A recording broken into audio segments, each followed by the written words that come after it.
Chers amis, je tiens à vous souhaiter un très chaleureux Shabbat Shalom depuis Yerushalayim, Ira Kodesh, ainsi qu'un Purim Sameach, un Purim plein de joie, plein de bonheur, plein de grande proximité à Hachem. À Purim, Kol HaPoshetiyam Notnim Lo, tous ceux qui tendent la main pour faire de l'argent, on lui donne. On ne va pas vérifier, il a de l'argent, il n'a pas de l'argent, on donne. Mais on dit aussi tous ceux qui tendent sa main vers Dieu, alors Dieu lui donne aussi. C'est un grand jour de prière. C'est le plus grand jour de toute l'année, où il y a un flux de lumière extraordinaire qui descend de très haut, plus grand qu'à Yom Kippour. Tout le monde connaît ces paroles des saints d'Israël, que Yom Kippourim, le jour de Yom Kippour, c'est Kepurim, comme Purim, que comme Purim. Notre parasha de Vaïkra, on commence donc le livre de Vaïkra avec tout le sujet des sacrifices, des korbanot. Et dans un des premiers versets de la parasha, il est écrit Adam ki akriv mikem korban l'Hashem. Un homme, si il sacrifie de vous un sacrifice à Dieu. Quel est le sens de ce de vous? Alors le sens, c'est de vous, ça vient de vous. Il faut que la personne qui amène un sacrifice, c'est son sacrifice. Mais il y a ici une profondeur. Le premier sacrifice qui a été donné dans l'histoire, c'était celui de Caïn et Hevel. Dieu a reçu le sacrifice de Hevel parce qu'il a amené les plus belles bêtes de ses troupeaux, alors que Caïn n'a amené que des graines de lin. Et un feu est descendu du ciel et a reçu le sacrifice de Hevel, et il n'y a pas eu de feu qui est descendu dans le sacrifice de Caïn. Caïn était très malheureux, jaloux, et il a tué Hevel. Bon, on a Première guerre mondiale de l'histoire où un quart de l'humanité a disparu. Les saints d'Israël ont dit qu'en fait, l'idée d'amener un sacrifice, elle provenait de Caïn à la base. C'est lui qui a compris le grand secret des sacrifices, comment on pouvait faire une très grande action par cela et beaucoup se rapprocher de Dieu par cela. Korban vient du mot karov, qui signifie rapprochement. Et le Chovot HaLevavot, c'est un des grands livres de Moussar écrit il y a quelques siècles, au Moyen-Âge. C'est un très grand livre. Comment on sait que c'est un très grand livre? D'abord, tous les grands décisionnaires et tous les grands rabbins du peuple d'Israël le lisaient beaucoup et le conseillaient. Mais on sait que le Bet Yosef, l'auteur du Shulchan Aruch, Rabbi Yosef Karo, il y a un livre qui s'appelle Magid Mesharim, qu'il a écrit, où il raconte tout ce qu'un ange lui dévoilait. En fait, Rabbi Yosef Karo sans cesse disait des Mishnayot par cœur. Et un ange a été créé dans sa bouche. De toutes les mitzvot qu'il a fait de ses Mishnayot, un ange lui parlait. Il y a un livre entier qui a été écrit de ce qu'il lui dévoile. Beaucoup de secrets de Kabbalah, mais entre autres, il lui dit de beaucoup lire dans le livre de Chovot HaLevavot. Donc on voit qu'un ange même lui dit que ce livre est tellement extraordinaire. Et dans ce livre, il y a la parabole suivante qui est écrite. Il y a un roi qui avait des serviteurs, il y a un serviteur qu'il aimait beaucoup, et il lui a dit un jour, écoute, voilà, mercredi prochain, midi, je viens manger chez toi à la maison. Puis le serviteur était extrêmement heureux, quoi. Le roi vient chez moi à la maison, c'est extraordinaire. Alors, il sort du palais tout heureux, puis tout coup, il se rappelle que mercredi, ça fait déjà 3 mois, qu'il a fixé qu'il devait faire une excursion avec ses copains. On va aller au bord de la mer, on va aller dans des rivières, dans la nature, ça va être extraordinaire. Et il se dit, mais il y a le roi qui vient, qu'est-ce que je fais? Il dit, pas question de rater cette excursion avec mes copains.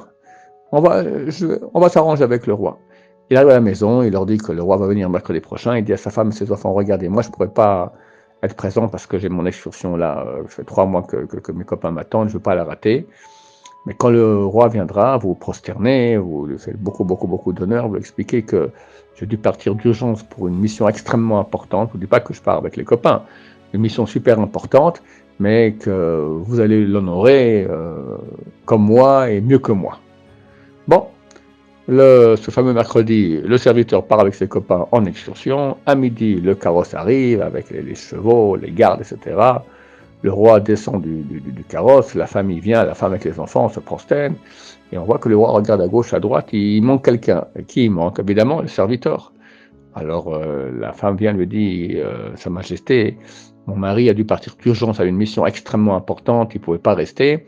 Mais il nous a ordonné qu'on allait vous honorer encore mieux que lui, on a préparé un repas extraordinaire, venez.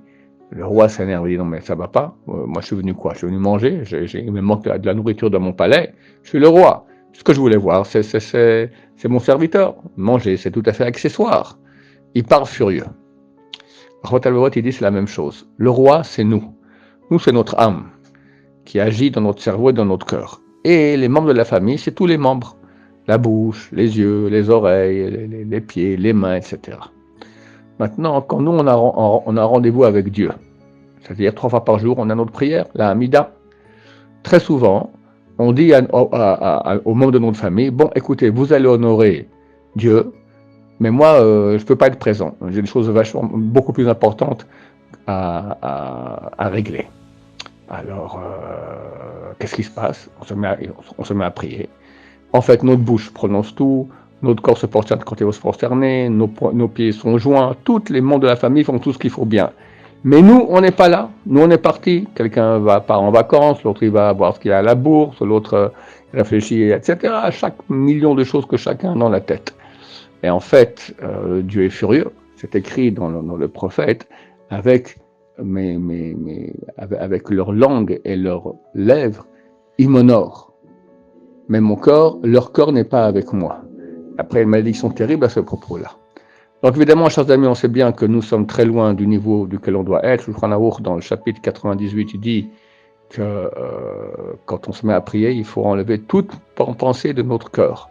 Tout. Simplement penser qu'on est devant Dieu, le supplier.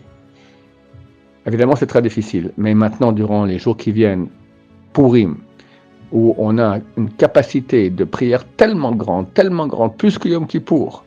Alors bien sûr, il faut faire la joie, il faut se saouler un peu, etc. Mais pas oublier que c'est un grand jour. C'est le jour de la prière. Prenons le temps de prier comme il faut bien. J'avais dit dans une petite vidéo dernièrement que le Rav Chaim Kanievski avait dit qu'il fallait tout faire vite dans la Torah. Chaque mitzvah, il faut faire vite. Là, je résout. Il y a une seule chose qu'il faut faire lentement, la prière. Prenons notre temps. À Purim, on a le temps, c'est pas d'aller faire le festin qui presse, d'accord? Prenons le temps de prier comme il faut bien, de tous nos cœurs, en suppliant Dieu, en enlevant toutes les mauvaises pensées. Si on prie lentement, on peut se concentrer sur chaque mot. Et s'il y a une mauvaise pensée qui vient, on la chasse, on peut répéter les mots.